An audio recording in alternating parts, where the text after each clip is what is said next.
Hey y'all, it is May the 6th, 2020, 2023, and I wanted to give y'all an update. It's like a two-parter, I'm thinking, as brief as possible.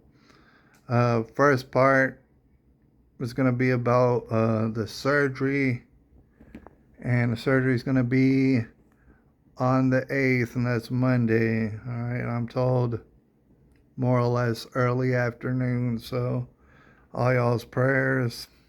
I appreciate them. I appreciate those especially because prayers are very powerful. Right? And I guess as far as that goes, I will mention that I did talk to the surgeon earlier for the second time in life. And, he seems ultra professional, to be honest. I'm told he's the only surgeon in this hospital, the only heart surgeon, at least. And, he seems like one of those guys that you could trust to be very professional, just so that y'all know. But he explained to me, as is prudent, basically what's going to be going down, and basically they're going to be cracking my chest open, all right? Some of that open heart surgery, and you know, it's a little bit complicated. It's a little bit more complicated than just slapping in a mechanical valve, because I'm told I have an abscess, and I forget what exactly was the terminology, but it's I don't know. Like when he was describing it, he was like, "Yeah, we're gonna have to put in a mechanical valve, and then we're also gonna have to scrape some other stuff and just scrape it out real good because something's not good about your heart and stuff." The abscess, which is like pus buildup and stuff like that. Little bit more complicated than just a simple valve replacement, right? That's what he was explaining to me. He said also, we don't know. It's not certain, but if there is complications, we might have to slap in a pacemaker and stuff. He said, if it doesn't go lub a dub dub lub dub lub dub lub dub how it's supposed to go, we're gonna have to slap in a pacemaker. So there's different facets, all right, that may or may not go down. All right. I want to mention that one or two people might have asked me if I'm nervous about it, if I'm nervous about the surgery, and I gotta say no, because apparently if I don't get the surgery, I'm more or less going to die eventually, right? It's a problem that needs to be fixed. And secondly, I will be out of it. It's not like I'm going to be doing anything, right? So I really can't be nervous about it because I'm not going to be actively doing anything. I'll be knocked the hell out, all right? But I do have to mention that the surgeon, while talking to me, his voice did falter a little bit, all right? Either indicating that he's a little bit nervous about it or that he was expecting me to get all dramatic about it, all right? Which I didn't do. So I'm not sure why exactly his voice faltered a little bit while talking to me, but just for full discretion, it did. It did. It sounded kind of complicated. And I'm cool with that. I'm cool with it. I mean, stuff may go terribly wrong. It's just kind of complicated, but it happens, right? And I do want to point out, and this is going to be the second part of my video, that that kind of stuff happens.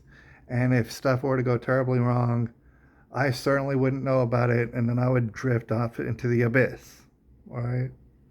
So nervous about it. I don't know how much I got to be nervous about.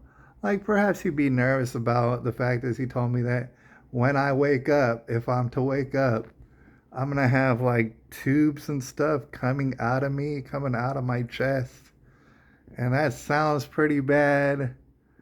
You know what I'm saying? That people wouldn't want to have that happen, but also it's like the other day they cut the crap out of my groin.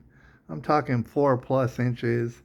They cut my groin, all right, real bad. So it's like kind of getting used to it in a sense.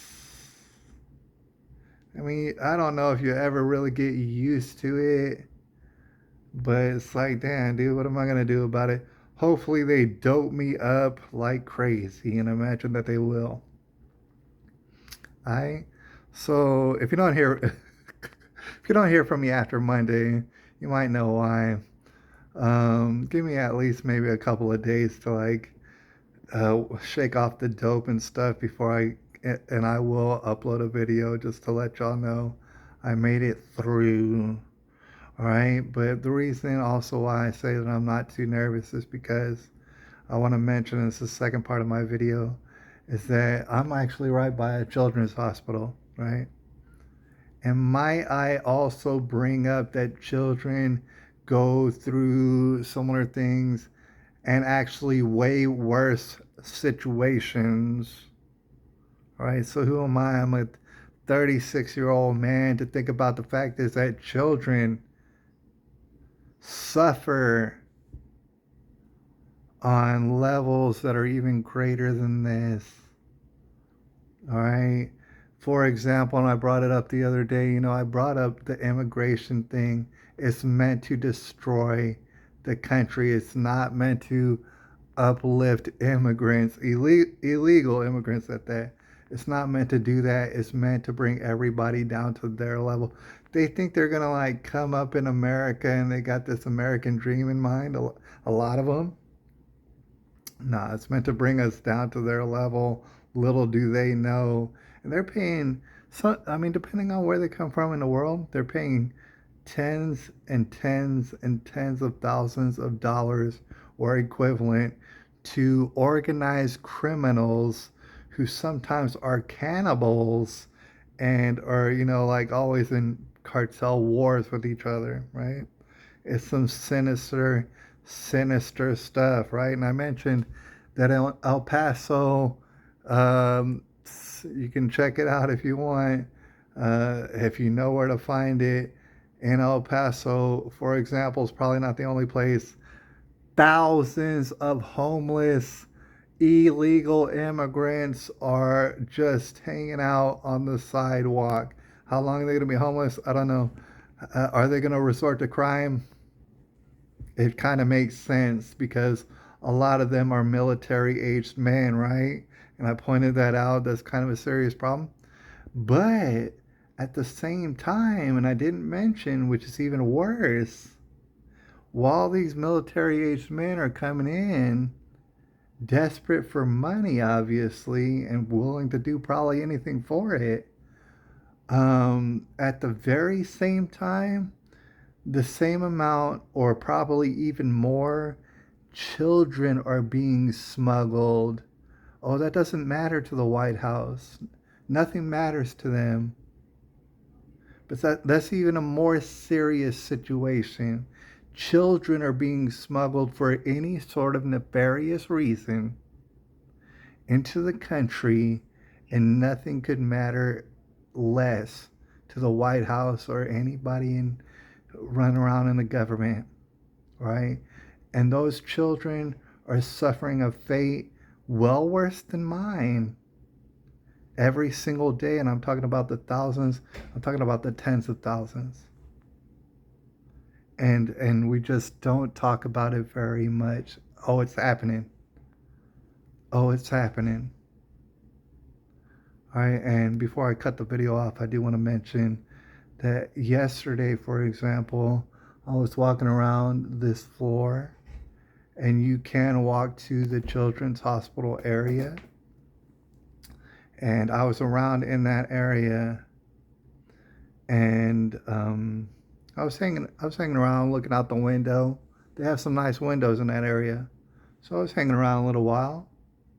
Not too much going on. You didn't see too many people, but at one point I saw, um, I assume a mother and some other lady, and they had a small child. I don't know, maybe like 3 years old if I had to guess. Small child. All right, and they were going to the elevator. So, the mother's not concerned about me, all right? She's just turning about going to the elevator, and as she's holding her child and I'm behind them, naturally the child looks in my direction. Now, this is always going to happen. And notice that, you probably already noticed that a child, when they're being held by their mom or their dad or something, they're turned about. They're not exactly looking at their parents, they're looking all about the room. And what you will notice is that any small child, every small child, will scour, if they can see, will scour the room. And you know what automatically they look for? Automatically, they'll look for your eye contact or somebody's eye contact, especially a stranger, because they want to know, they're curious. They'll look for their eye contact every time, every single time. And I'm the type of person, I mean, I don't know. I've seen a lot of people out there like that who I will make sure to give that child my eye contact over anything else. I will not be looking at anything else. I will make sure that that child has my eye contact because it's very important. It's very important, that human contact to have with that child. Might I mention, and I've mentioned it before, that if you go to any bus stop, school bus stop, anywhere in San Antonio, and I would imagine all across America, you will find teenage children who pretty much refuse to give you eye contact. Refuse it. They're terrified to give you eye contact. Why? Because they've been brought up in a world where, as little tiny children, adults have always refused to give them eye contact. It's not a natural thing for them anymore. It's been beaten out of their spirit and out of their system. Every time I roll by bus stops for school and stuff, I'm not exaggerating when I say it looks like they are in the Holocaust and they are at some bus stop looking to be taken to the gulags.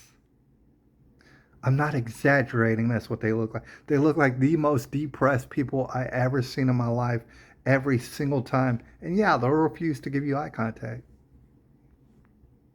And how sick is that? How absolutely absurd is that? Right? It's been beaten out of their system and out of their spirit. And little kids running around these days, some of them committing all sort of savage barbarian crimes, depending on like what side of town that you go on. That's society breaking. That is a big reason why I know reform is not coming. Collapse is coming. Period. And if I were to happen to die on Monday, that's not the worst thing that could happen to me. All right? But if I happen to not die and get up out of here, I plan to kick the world in its ass. Dude, and the powers that be, for example, better hope I don't get up out of here. Better hope I don't get up out of here because, forget all this just going along to get along. Forget all that. That's done for. It's done for. So I'll holler at y'all a little bit later with some more updates, with some more reports that I want to get across before my uh, moment of fate. All right. So I'll holler at y'all. It is May the 6th, 2020, 2023. And I'll holla.